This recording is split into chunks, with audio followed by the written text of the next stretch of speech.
Eu preciso de pelo menos 10 pentecostais comigo aqui. Quem está comigo aqui essa manhã? Eu preciso de você mais do que você imagina. O irmão do teclado também não me deixa sozinho não, por favor. Isso, obrigado, meu irmão. Tinha alinhado tudo com o Zulato já. Zulato, preciso de um pad e tal. Não, tá beleza. O pad me deixou sozinho no início da mensagem. Vocês estão comigo? Amém? Eu quero compartilhar uma mensagem bem rápida hoje, mas eu creio que essa mensagem ela carrega algumas chaves que podem mudar a tua história. E eu quero te convidar em nome de Jesus a celebrar. Quando Deus liberar algo aqui que conectar o teu coração, reage a isso, amém? Não vamos ficar passivos não, irmão. Deus está mudando histórias diante dos nossos olhos. Para alguns pode ser só mais um encontro de domingo. Eu creio que nos céus é o dia que Deus marcou o encontro para mudar a tua casa. Sabe, o tema da mensagem dessa manhã é: quem disse que seria fácil? E eu quero te convidar a falar isso para o teu irmão. Eu sei que você não gosta disso, mas pelo menos no início da mensagem, pergunta para quem está do seu lado. Fala: irmão, quem disse que seria fácil? Isso. Se a tua sogra estiver por perto, já aproveita, vira para ela, dá um sorriso e fala: sogrinha, quem disse que seria fácil? Quem tem sogra entendeu o recado. Quem disse que seria fácil?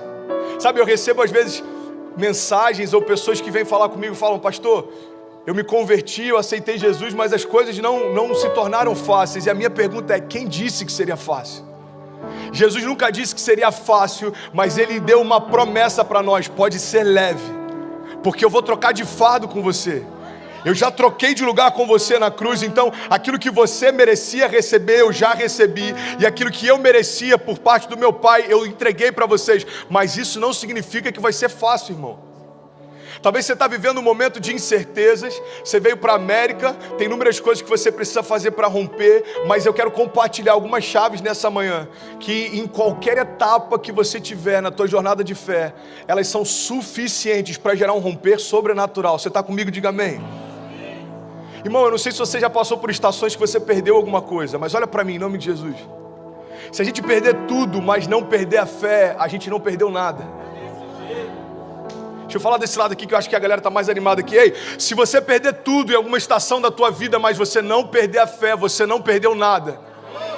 Porque a fé é a chave que move o sobrenatural. A fé é aquilo que faz com que alguém que não tem nada aos olhos dos homens viva como alguém que já recebeu tudo aos olhos de Deus. Eu não me movo mais por aquilo que eu vejo, mas eu me movo por aquilo que eu creio. Se você se agarrar à fé que Deus depositou em você, nada vai ser impossível para você. Você está comigo? A palavra de Deus fala a respeito disso. Tudo é possível que crê. Talvez você morar na América um dia parecia impossível, hoje é o teu cotidiano. E é impressionante como a gente, sem perceber, cara, se acostuma com aquilo que um dia parecia impossível, e a gente começa a tratar aquilo como se fosse banal. Todos os dias eu preciso lembrar para mim mesmo: ei André, lembra que até 3 anos atrás você nunca tinha pisado aqui. Ei André, lembra que até 13 anos atrás você nem sabia quem era Deus. Ei André, lembra que há 15 anos atrás você estava no meio de uma boate perdido com um vazio que te consumia. Ei André, lembra da onde você foi retirado, para que você nunca trate como banal aquilo que Deus está fazendo todos os dias. Ei, existe algo sobrenatural sendo feito em você. E eu quero te convidar, reage a isso, cara. Reage a isso. Um dos maiores choques que eu recebi vindo para cá, talvez um dos maiores choques culturais aqui na América, é que a gente está muito acostumado aqui na América a um tempo inteiro estar envolvido com entretenimento. Isso é maravilhoso. A gente está na cidade do entretenimento. Eu nasci em Cabo Frio, e para quem não conhece, Cabo Frio fica no interior do Rio de Janeiro, próximo de Búzios. E a gente sempre brincava: cara, a gente mora no lugar onde o Brasil passa férias. E aí Deus me transiciona, agora me levou para o lugar onde o mundo passa férias. E a grande questão é: eu preciso estar atento para não me perder no meio de tanta informação. Você sabe por quê? A gente se acostuma a sentar no SeaWorld e ver uma apresentação. A gente se acostuma a ficar na Disney e ver uma apresentação. A gente se acostuma a ver tantas coisas. E eu quero te convidar em nome de Jesus: não permita que o teu momento de culto se torne um momento de expectativa para uma apresentação. Você não está sentado para ver alguém tentando te incendiar. Você já tem que vir aqui incendiado, irmão. Jesus marcou encontro com você nessa manhã. O que eu estou compartilhando com você já me quebrou no meu lugar secreto, já me constrangeu no meu lugar secreto. Eu tenho expectativa que gere transformação em você também. Mas antes de compartilhar, Deus já tratou comigo. O meu desespero é para que você possa receber aquilo que em mim já foi depositado. Mas eu não posso fazer por você aquilo que só você pode fazer. Brasileiros na América, uau, preste atenção, cara. Você carrega uma paixão que a América deseja experimentar.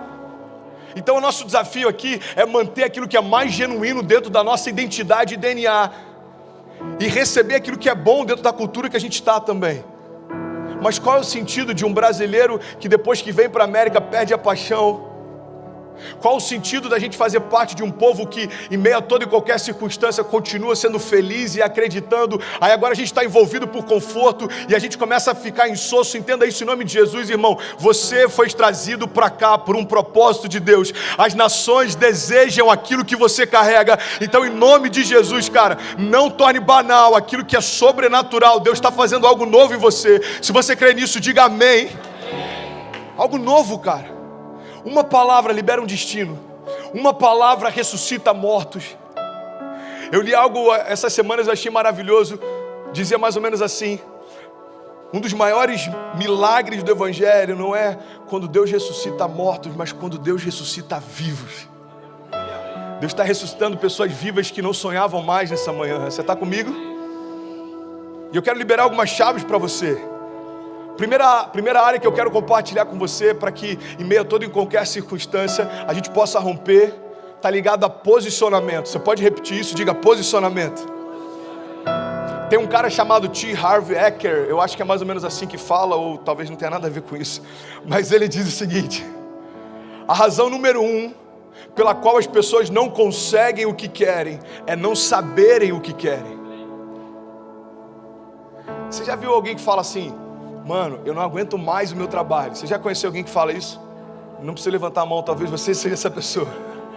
Eu não aguento mais o meu trabalho, eu não aguento mais o meu patrão, eu não aguento mais os meus amigos de trabalho, eu não aguento mais. Aí chega um dia, o teu patrão fala assim: então, amanhã não precisa vir não, está dispensado. Aí o cara vem correndo para a igreja em crise: pastor, fala, irmão, não vou acreditar. O que foi? Lembra daquele trabalho que eu reclamava todo dia? Perdi. Glória a Deus, irmão.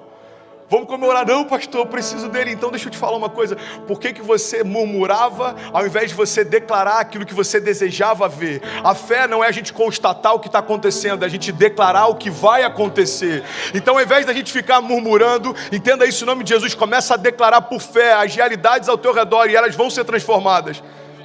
Teu trabalho está ruim, então começa a declarar: mano, meu ambiente de trabalho vai ser transformado. Você começa a orar pelo teu patrão, até pela tua sogra. Irmão, entenda isso, cara. A minha sogra hoje é uma das minhas melhores amigas. Aquilo que poderia ser um ponto de tensão na minha casa se tornou um pilar de sustentação na minha casa. Por quê? Porque não tem a ver com aquilo que me cerca, mas como eu enxergo aquilo que me cerca. E é por isso que eu quero te convidar em nome de Jesus a entender, cara, a razão pela qual a gente não vive muitas coisas é que a gente não sabe para onde a gente quer ir. Às vezes você já está num lugar onde um dia você sonhou que esse lugar traria para você plenitude. Aí agora você já está ansioso com um novo futuro. Aí quando o futuro chega, você já está ansioso com um novo futuro. Sabe uma das coisas que eu mais tenho visto na minha geração? Quando aquilo que um dia era futuro se torna presente, ele está encontrando a gente ausente. Porque a gente já está sonhando com um novo futuro desejado. Quando eu comprar uma casa própria, eu vou ser feliz. Aí você compra a casa própria e você fala: cara, é até legal, mas eu preciso mobiliar essa casa. Aí você vai no IKEA, compra alguns móveis e aquilo era maravilhoso. Passa 6 meses e você fala: cara, eu queria uns móveis de verdade, mano. Aí você começa... Nada contra, tá, gente? Minha casa tem bastante IKEA, mas... é prático, é rápido, mas você fala: mano, eu quero um móvel de... Aí você começa a sonhar: não, o próximo lugar desejável é mobiliar minha casa. E você mobília e você fala: cara, quando eu comprar um carro, quando meu filho for pro college, e a gente está sempre adiando a felicidade, quando Jesus está falando: ei, a tua felicidade não está nas tuas conquistas, está na minha presença. Não tem a ver com estações que você vai chegar, tem a ver com aquilo que você já está vivendo. Ei, eu estou fazendo coisas novas, diz o Senhor. Você está de pé aqui nessa manhã, então vamos celebrar. Você pode aplaudir a Ele em nome de Jesus. Ei, você está vivendo milagres, celebra Ele. Tem coisas acontecendo diante dos teus olhos, irmão. Pastor, mas não está fácil. Irmão, quem disse que seria fácil? Eu quero falar sobre posicionamento, porque o seu posicionamento define os seus limites. Sabe, isso está ligado à tua fé, isso está ligado à tua família, isso está ligado ao teu chamado. O teu posicionamento define os seus limites. Tem uma lenda na Itália, e não que eu já tenha ido para a Itália, mas eu aprendi isso no filme, ok? Netflix também é conhecimento geral. E tem uma lenda na Itália que diz que um homem chegava todos os dias diante de uma imagem de um santo e ficava implorando para ele, falando: por favor, me ajuda a ganhar na loteria. Por favor, me ajuda a ganhar na loteria todos os dias. Aí dava o pôr do sol, ele voltava para casa no dia seguinte de manhã, ele se ajoelhava diante daquela imagem e ficava: por favor, me deixa ganhar na loteria. Até que teve um dia que aquela imagem não aguentava mais, ela tomou ouvido e falou: pelo amor de Deus, compra um bilhete. Pastor, o que isso tem a ver com a minha história? Eu vou te explicar. Tem milagres que você está esperando que aconteçam, mas você não deu os primeiros passos de fé para que eles se realizem. Tem romper que você está esperando que se manifeste, mas você ainda não deu os primeiros passos de fé para que ele aconteça. Tem momentos, irmão, que a gente está clamando para que Deus mande a chuva, mas a gente nem preparou a terra ainda. E Deus está falando: ei, se eu mandar a chuva do jeito que os campos estão, eu vou destruir a tua plantação, eu não vou te abençoar com isso. É Deus falando: ei, se prepara para receber aquilo que eu quero derramar. Se prepara para receber aquilo que eu vou derramar sobre você. Você precisa se posicionar na direção do teu milagre. Tem alguém que está comigo aqui, pelo amor de Deus? E essa é a loucura da fé. Você sabe, olha para mim, você sabe por que a fé convida a gente a tratar as coisas que não são como se já fossem? Porque alguém que não é rei ainda, mas já se porta como tal, está preparado para assumir o trono. Você quer um exemplo claro? Deus unge Davi. Davi era improvável, Davi era desconhecido, Davi até para o seu pai e para os seus irmãos era invisível, mas a partir daquele dia, aos olhos de Deus, Davi já estava no trono.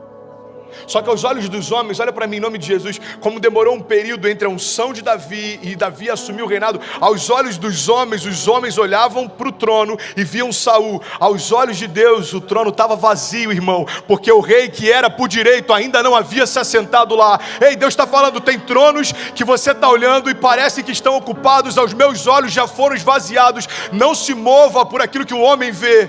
Eu não vejo como o homem vê. Talvez você está olhando para uma situação e ela parece intransponível. Jesus já está olhando lá na frente e já foi vencida. E ele está falando: ei, você está preocupado por conta dessa crise? Eu conheço o teu futuro. Eu sou aquele que, eu não tenho, entendi isso, irmão. Jesus, ele não está na eternidade, a eternidade está em Jesus. Então ele conhece a eternidade passada, a eternidade futura. É por isso que algumas crises para os céus não fazem sentido, porque às vezes uma crise financeira abate a gente, mas Jesus já sabe o que está te esperando na estação seguinte. E ele está falando para a gente nessa manhã: ei, você está preocupado por conta dessa crise? Filho, eu desenhei a tua história, eu sei onde você vai, fica tranquilo. Tem uma frase do Billy Graham que eu sou apaixonado, eu citei ela, sei lá, talvez em 30% dos meus sermões. Ele diz: irmão, eu já li o final da história, fique em paz, vai dar tudo certo. Fique em paz, vai dar tudo certo. Você está comigo? Diga amém. Posicionamento, cara. Deus está falando para a gente nessa manhã: pare de reclamar daquilo que você ainda não se moveu para viver. Pare de reclamar do resultado de escolhas que você não fez. Uma das chaves que eu aprendi com meu sogro no início da minha conversão era o seguinte: ele falava: Dequinho, para você viver a vida que você deseja, você precisa abrir mão da vida que você leva. 2 Crônicas 7,14 diz: se o meu povo, que se chama pelo meu nome, se humilhar e orar e buscar a minha face e se afastar dos seus maus caminhos, dos céus eu ouvirei, perdoarei os seus pecados e eu sararei a sua terra. Existe uma condicional. Deus está dizendo: olha, se o meu povo, que se chama pelo meu nome, se humilhar e clamar e se arrepender, o que ele está dizendo é o seguinte: se você der os passos de fé, os céus vão reagir àquilo que você está se movendo. Se você se humilhar e clamar e se arrepender, Deus está dizendo: ei, os céus estão prontos para reagir sobre a tua casa, mas a tua casa tem que dar os primeiros passos, irmão. Você tem que reagir. Começa reagindo com a ministração desse pastor aí que está desesperado, tentando fazer você crer naquilo que Deus já depositou sobre você. Você está comigo? Evangelho não tem a ver com conforto. Evangelho tem a ver com propósito. E é por isso que muitas vezes a conta não fecha. Irmão, quem disse que seria fácil? Eu quero te encorajar a você se posicionar na direção do seu destino, na direção do destino que Deus prometeu para você. Nada menos do que isso vai ser aceitável. Salmo 126, versículo 5 diz: aqueles que semeiam com lágrimas, com cantos de alegria colherão. Aquele que sai chorando enquanto semeia, voltará com cantos de alegria, trazendo seus feixes. Deixa eu liberar uma chave sobre você e guarda isso, cara, em nome de Jesus. Não faça das suas crises o seu devocional. Eu lembro que eu estava conversando com alguém bem próximo da minha família um tempo atrás, e ele estava desesperançoso, e eu perguntei: como é que são seus dias? Como é que começam seus dias? Acordo, passo um café e vou ver jornal. Quanto tempo você vê o jornal? Vejo 1 hora. Vejo Bom Dia Brasil, vejo Globo News. Eu falei: então, você está fazendo das crises ao teu redor o teu devocional. Você se enche de tanta informação daquilo que está dando errado, que quando você vai para trabalhar, a tua perspectiva é que o mundo está desmoronando. Irmão, entenda, em nome de Jesus, o céu não está em crise. O céu não está em crise. Pastor, a violência está aumentando cada vez mais. Pastor, as escolas estão cada vez mais perigosas. Ei, irmão, o céu não está em crise. Ou as realidades do céu invadem a tua casa, ou então os seus olhos vão ditar até onde você pode ir. Sabe, o segundo ponto que eu quero compartilhar com você nessa manhã, tem alguém que está recebendo essa palavra? É que para a gente viver um romper em meio a toda e qualquer circunstância, a gente precisa ter confiança. Você pode declarar isso comigo? Diga: confiança. Josué 1,9 diz: não fui eu que ordenei a você, seja forte e corajoso, não desanime, pois o Senhor, o seu Deus, estará com você por onde você andar. Eu acho maravilhoso porque aqui ele está estabelecendo um princípio. A segurança que você tem não está nos lugares que você vai, mas quem vai com você até lá. Por isso que ele está falando: olha, não tenha medo, não desanime, não se apavore, porque eu vou estar com você por onde você andar. Olha outra citação do Billy Graham aqui, grande Billy. Ele disse: a ansiedade é o resultado natural de centralizarmos as nossas esperanças em qualquer coisa menor do que Deus e a sua vontade para nós. Quando a gente centraliza a nossa esperança em qualquer coisa menor do que Deus, se prepara para ter uma vida ansiosa sempre. Porque se a tua expectativa está no teu trabalho, se a tua expectativa está no teu business, se a tua expectativa está na promessa de alguém que disse que vai te ajudar quando você chegar aqui, se a tua expectativa está no teu visto, se a tua expectativa está em qualquer coisa menor do que Deus, a ansiedade vai governar a tua história. Agora, quando a minha expectativa está em Deus, irmão, pelo amor de Deus, você acha que Deus ele é insuficiente para tocar em qualquer esfera da tua vida e mudar a tua história? Então, quando eu confio que Deus pode todas as coisas, eu descanso debaixo dessa certeza. Se a palavra de Deus diz que Ele pode todas as coisas, você sabe no original qual é o significado de todas? Todas. Olha que revelamento revelado. Se a gente sabe que Ele pode todas as coisas, por que a gente acredita que Ele só vai tocar em algumas delas? Irmão, Deus pode liberar cura sobre enfermidades, Deus pode mudar histórias financeiras, Deus pode mudar cenários, Deus pode mudar qualquer esfera. Você está ouvindo isso de alguém que passou por inúmeras dessas etapas, e eu estou aqui dizendo: ei, Deus pode mudar a tua história, você só precisa se posicionar e confiar de que Ele é suficiente para fazer. Agora eu preciso, entender onde está o meu olhar, porque quando eu pauto o meu futuro, presta atenção nisso em nome de Jesus, eu estou cuspindo hoje demais, misericórdia. Pessoal que está aqui na frente, glória a Deus, Deus abençoe. É o cuspe santo, eles pagaram mais caro para estar aqui na frente. Checa, tarama. Ô Vini, vamos junto aí, irmão. Vamos junto também. Presta atenção nisso, cara. Quando eu pauto o meu futuro naquilo que os meus olhos veem, eu estou dando para a minha carne o lugar de governo na minha história. Você sabe por quê? Porque a partir de agora, os meus olhos vão definir até onde eu posso chegar. Ô Giba, presta atenção, irmão. Ou os seus olhos dizem quais são os seus limites, ou Deus que te criou quando nada ao teu redor existia diz. Os meus olhos veem o quê? Veem impossibilidades, veem retaliação. Os meus olhos veem momentos adversos. A minha fé diz: vai ficar tudo certo. Fui eu que te prometi. Eu vou prover cada promessa que eu fiz. Os meus olhos veem: mano, tá complicado, mano. Tem coisas que eu achei que virariam, que não viraram. Tem promessas que me fizeram, que não cumpriram. Mas dentro de mim, ei, fique em paz. Eu continuo sob o controle de todas as coisas. Jesus continua sendo o caminho. Ei, Onde é que está a tua confiança? 2 Coríntios 5:7 diz, porque vivemos por fé e não por aquilo que vemos. Você conhece algum casal? Olha para mim, cara. Você conhece algum casal que está junto há muito tempo, mas não existe mais confiança entre um e outro? Alguém conhece algum casal assim? 3 mãos tímidas. A maior parte com vergonha, porque vai que eu levanto e alguém vai achar como indireta. Vai que... Mas você já conheceu algum casal? Estão juntos há 30 anos, mas em algum momento da história perderam a confiança. Não conseguem confiar mais um no outro. E algum tempo atrás Deus falou algo comigo a respeito disso. Falou, sabe filho, tem muita gente que caminha comigo exatamente assim. Caminha perto de mim há muito tempo, mas não confia mais que eu posso fazer aquilo que a minha palavra diz que eu vou fazer. Sabe qual é o princípio que Deus está estabelecendo? Estar perto não significa confiar. Você já parou para se perguntar por que as igrejas evangélicas, protestantes são cada vez maiores e por que o número de milagres e romper sobrenatural não aumenta na mesma proporção? É porque estar perto não significa confiar. Talvez você está há anos na igreja e você ainda não confia que uma palavra pode mudar a tua história. Irmão, às vezes a gente está há anos numa igreja, a gente não confia que uma oração pode mudar a história. Se fosse diferente, a gente levaria mais a sério os nossos momentos de secreto. Se fosse diferente, a gente levaria mais a sério um sermão sendo ministrado. Porque se de verdade eu acredito que uma palavra liberada num ambiente profético é capaz de mudar a história, se existe um ambiente profético e eu estou lá, eu preciso ter mais expectativa do que eu tinha ontem. Tem alguém que está comigo? Eu faço isso pelo menos quando eu vou ministrar, todas as vezes que eu vou ministrar.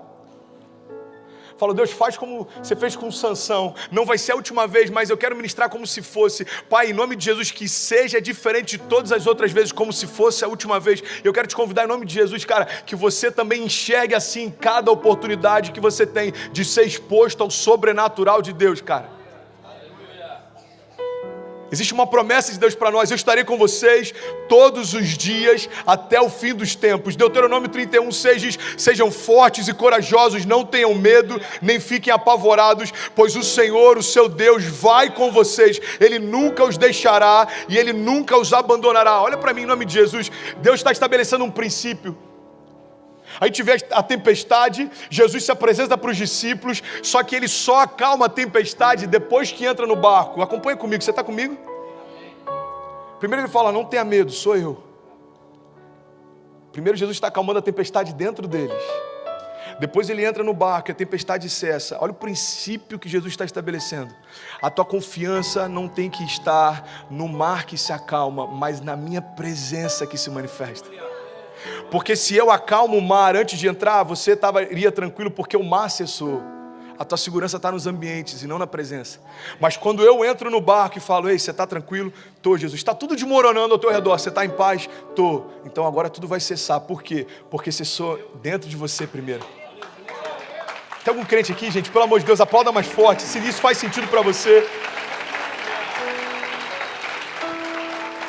Ei, Jesus está estabelecendo um princípio para a gente nessa manhã. Você precisa confiar que o fato de eu estar com você já é a segurança que você precisa. Pastor, eu preciso de uma segurança para me agarrar. Jesus está falando, ei, o fato de eu estar com você já é a segurança que você precisa. Se a gente perder tudo, irmão, mas não perder a fé, a gente não perdeu nada. Você pode declarar isso comigo em nome de Jesus? Levante suas mãos e diga, se eu perder tudo, diga, mas eu não perdi a minha fé, eu não perdi nada. João 15:7 diz, se vocês permanecerem em mim e as minhas palavras permanecerem em vocês, me pedirão o que quiserem, lhes será concedido. Sabe, uma das chaves que eu quero compartilhar com você é que a gente precisa de equilíbrio também na nossa jornada. E eu confesso que eu sempre tive dificuldade com a palavra equilíbrio. Porque sempre que alguém falava de equilíbrio para mim, cara, estava associado ao oposto de intensidade. Sempre que alguém chegava para mim, Vini, e falava assim, mano, vai devagar, você precisa ser equilibrado. Eu associava o seguinte, equilíbrio se opõe à intensidade com que eu desejo fazer, aquilo que eu quero, aquilo que eu estou fazendo. Tá fazendo sentido para alguém? Então durante a minha adolescência, durante o início da minha vida adulta, cara, você precisa ser equilibrado, você precisa ser equilibrado. Eu criei uma crença, equilíbrio não é algo bom, porque ele quer tirar de mim a intensidade com que eu faço. Até que há algum tempo eu parei para analisar sobre isso e falei, cara, a palavra de Deus fala a respeito de equilíbrio. Olha o que a palavra de Deus diz, cara. Está na minha Bíblia e na sua. 2 Timóteo 1,7 diz, pois Deus não nos deu espírito de covardia, mas de poder, de amor e de equilíbrio. Eu fui buscar o significado de equilíbrio. Eu fiz pesquisas profundas no Google, no Wikipedia. E o significado de equilíbrio basicamente é posição estável, sem oscilações ou desvios. E sabe o que eu aprendi? Equilíbrio não é ausência de intensidade, equilíbrio é ausência de inconstância. Quando Deus está falando, ei, você precisa ser revestido de poder, de intensidade, de amor e de equilíbrio. Deus está falando, o que vai mudar a tua história não é só a intensidade com que você faz, mas é como você vai até o final. Como o pastor Márcio gosta de falar, irmão, como termina é que conta, irmão. O que eu tenho visto, pastoreando os jovens também, é que a nossa geração não tem dificuldade em ser intenso. O nosso desafio é ser constante. Porque na primeira crise, a gente abre mão da fé. Cara, uma das coisas que, pelo menos para quem é pastor, não faz sentido quando a gente ouve. É quando alguém que estava bem, começa a se esfriar e você fala, mano, cadê você? Ah, pastor, eu estou passando uma guerra lá em casa, eu estou dando um tempo. Irmão, pelo amor de Deus, cara, você está correndo de Deus, corre para Deus. É o momento que você mais tem que se firmar, é quando você está fugindo dele. Isso é equilíbrio. Equilíbrio não é você ir mais devagar, equilíbrio é você ser constante. Deus está falando, ei, fica firme, não importa aquilo que te seca, importa aquilo que você carrega. Não tem a ver com as circunstâncias, com os ambientes, tem a ver com a promessa que eu liberei sobre você. Fica firme, irmão. Às vezes a gente tem ousadia para dar o primeiro passo, mas a gente não tem constância para permanecer no propósito. Efésios 6 diz, revestivos de toda a armadura de Deus, para que possais estar firmes contra as astutas ciladas do diabo. Porque a nossa batalha não é contra a carne, nem contra sangue, mas contra principados, contra potestades, contra os príncipes das trevas desse século, contra hostes espirituais da maldade nos lugares celestiais. E ele continua dizendo, portanto, tomai toda a armadura de Deus, para que possais resistir no dia mau, e havendo feito tudo, ficar firmes. Efésios está dizendo, irmão, depois que você fizer tudo, permaneça firme. Depois que você fizer tudo, permaneça firme. Você pode falar para quem está do teu lado? Sei que você não gosta disso, mas eu preciso usar esse... Preciso, irmão, eu preciso te acordar nessa manhã. Fala para quem está do seu lado, fica firme, irmão. Isso. Agora fala para quem está do outro lado, só para ele não ficar com ciúme. Fala, fica firme, irmão. Isso. Agora fala para o irmão do teclado, fica firme, irmão. Vamos junto, fica firme, vamos junto. 1 Coríntios 16, 13 diz, estejam vigilantes, mantenham-se firmes na fé, sejam homens de coragem, sejam fortes. E o instrumental pode subir para parecer que a gente está terminando, eu vou finalizar, e a última área que eu quero compartilhar com você, é que para a gente viver, cara, uma vida constante, tocar no sobrenatural, viver acima de todas as adversidades, isso tem a ver também com as nossas escolhas. Você pode repetir isso, diga escolhas. Sabe, tem uma história do Mike Tyson que eu acho maravilhoso. Quantos aqui curtem o Mike Tyson? 2 pessoas curtem, aqui. Valeu, tamo junto, Léo. Mano, Mike Tyson, como esportista, o cara construiu uma história incrível. E uma vez foram numa entrevista para uma emissora de TV, chegaram para o Mike Tyson e o cara falou assim, ô Mike, é verdade, cara, que você corre todos os dias 4 horas da manhã? Aí ele disse, não. Às 4 da manhã eu já estou correndo. Aí ele falou assim, mas você é campeão mundial, você não precisa disso. Ele falou, não, é justamente por conta disso que eu sou campeão mundial. Porque enquanto os meus adversários estão dormindo, eu estou treinando. E se eu souber que tem algum adversário meu que começou a treinar às 4 da manhã, eu vou começar a correr às 2. E se eu souber que tem alguém que está começando a treinar às 2 da manhã, eu não vou mais dormir, eu não vou parar de treinar. Você sabe por quê? Olha o que ele disse. Porque vencer não é uma responsabilidade deles, é uma responsabilidade minha. Pastor, o que isso tem a ver com a minha história? Eu vou te explicar, irmão. A gente precisa lembrar que ninguém vai fazer por nós aquilo que a gente precisa fazer. Ninguém vai levar os seus filhos para passear. Ninguém vai comprar bombom para tua esposa no dia dos namorados.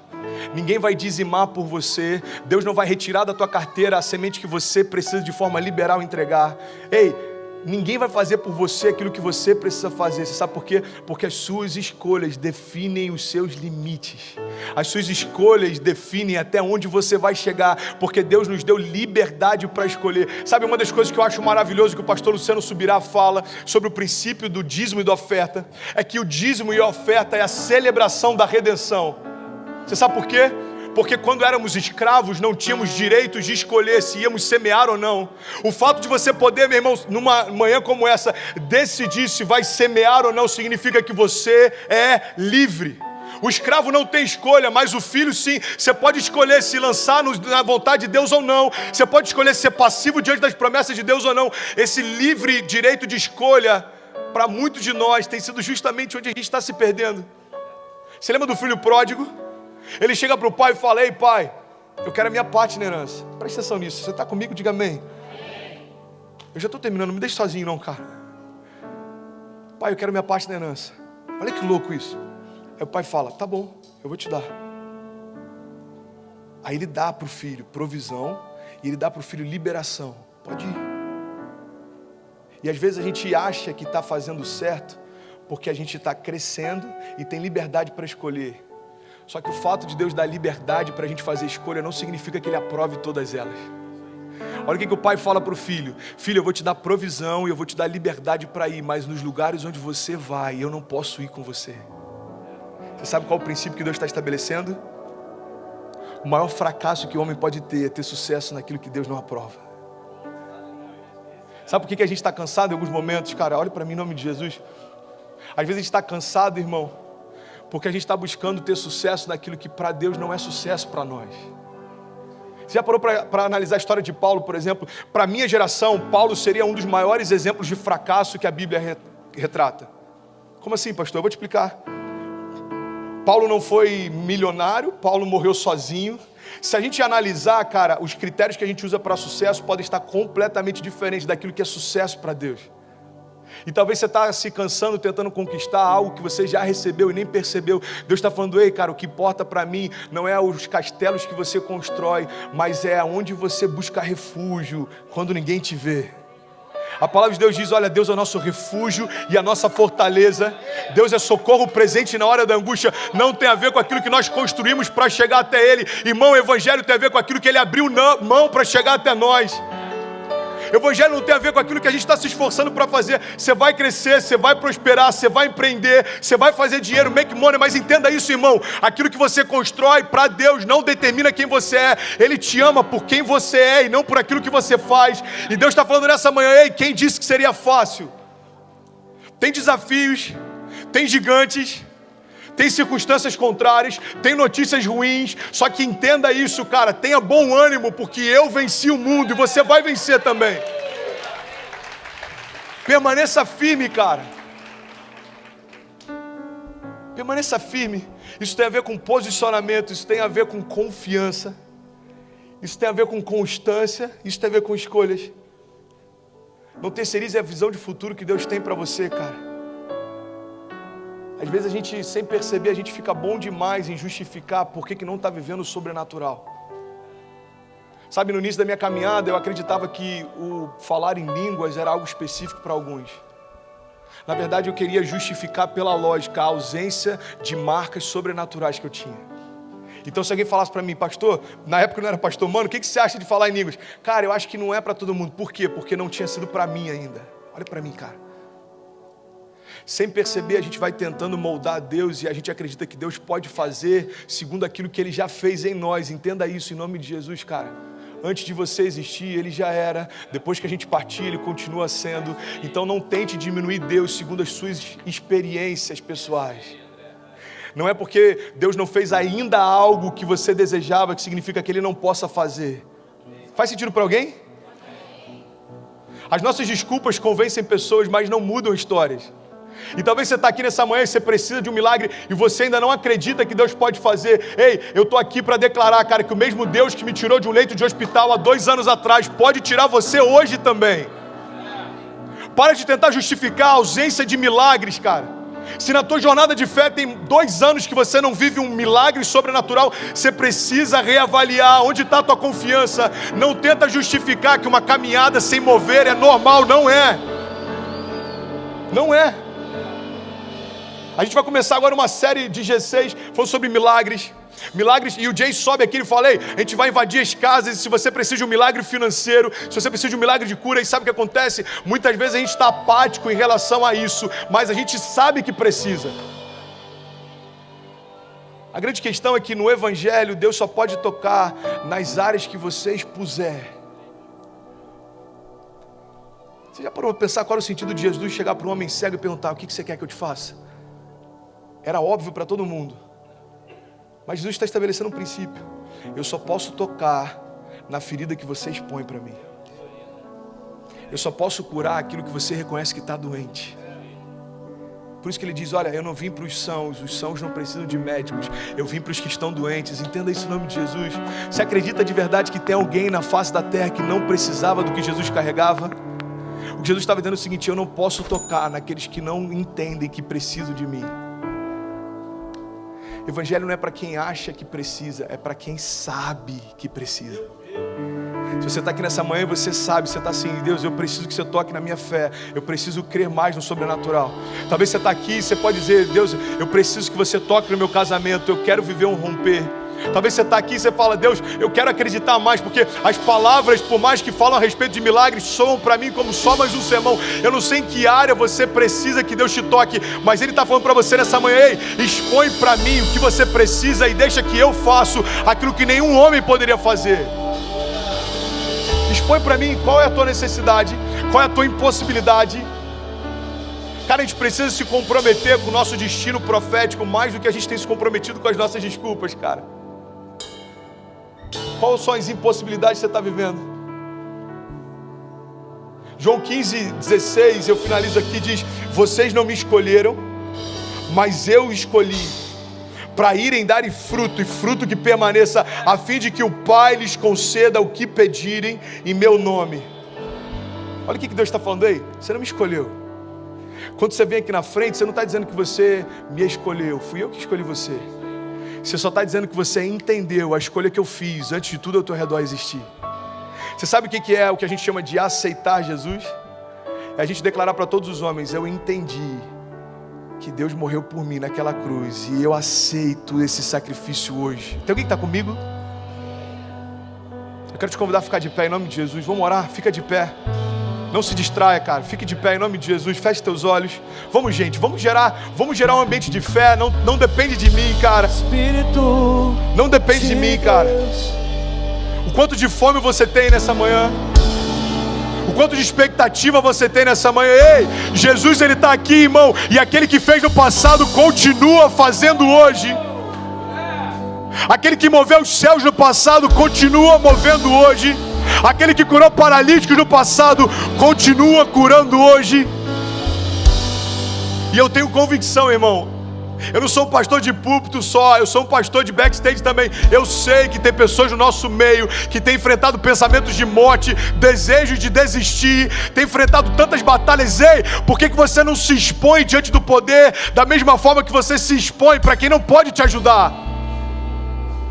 Às vezes a gente está vomitando a nossa alma nas redes sociais, mas a gente não consegue se derramar na presença de Deus. Às vezes você já falou para tanta gente, irmão, daquilo que você está passando e te incomoda, mas talvez você ainda não tenha falado para Deus aquilo que você precisa. Eu quero te convidar em nome de Jesus nessa manhã. Se você está com a tua esposa, dá a mão para ela, feche teus olhos, cara. E antes da gente orar, eu quero te convidar, mostra para Deus as suas impossibilidades. Nunca disse que seria fácil, irmão, mas é possível. Deus está aqui nessa manhã e Ele pode mudar a tua história. Ele pode tocar em áreas que você nunca abriu para ninguém. Deus está falando nessa manhã: ei, me mostra as tuas impossibilidades e deixa eu manifestar o meu poder sobrenatural.